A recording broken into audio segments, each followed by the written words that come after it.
أعوذ بالله من الشيطان الرجيم. بسم الله الرحمن الرحيم.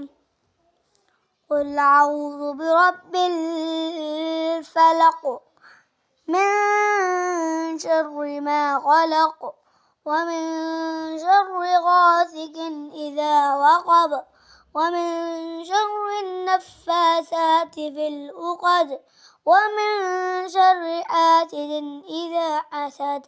صدق الله العظيم. بسم الله الرحمن الرحيم. قل أعوذ برب الناس ملك الناس إله الناس من شر الوسواس الخناس الذي